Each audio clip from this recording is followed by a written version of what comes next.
Mamma Roberta alza gli occhi al cielo come a cercare lo sguardo del figlio.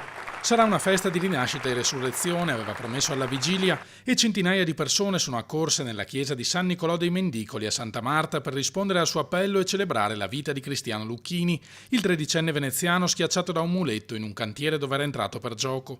Il fatto tragico e drammatico con cui si è chiusa la sua vita potrebbe farcelo dipingere come un po' spericolato, ha detto il parroco Don Paolo Bellio, ma noi che l'abbiamo conosciuto sappiamo che non era così, solo un ragazzo vivace e curioso, come è giusto che sia a quell'età. Cristiano ha vissuto circondato dall'affetto dei molti amici dai quali aveva saputo farsi amare, come testimoniato dai numerosi e sentiti interventi durante la cerimonia che lo hanno ricordato come un compagno divertente capace di strappare ogni giorno il sorriso di chi lo circondava con tanti piccoli gesti.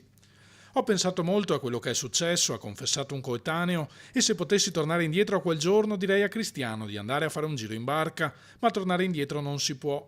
Allora tutte le volte che sarò annoiato e mi verrà in mente di fare una stupidaggine, penserò a lui e andrò a fare un giro in barca. Presente alla cerimonia anche il sindaco di Venezia Luigi Brugnaro, che ha portato il cordoglio di tutta la città. Ad accogliere il feretro fuori dalla chiesa una folla commossa che ha voluto dire addio al giovane con un'ultima canzone, Dove sei di Federica Carta.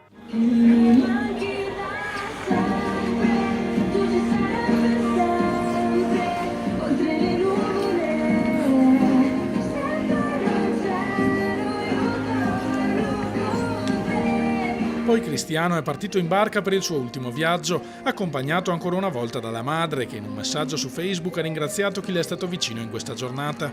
I tuoi amici, ha scritto rivolgendosi al figlio, ti hanno ricordato in un modo che mi ha riempito il cuore d'orgoglio.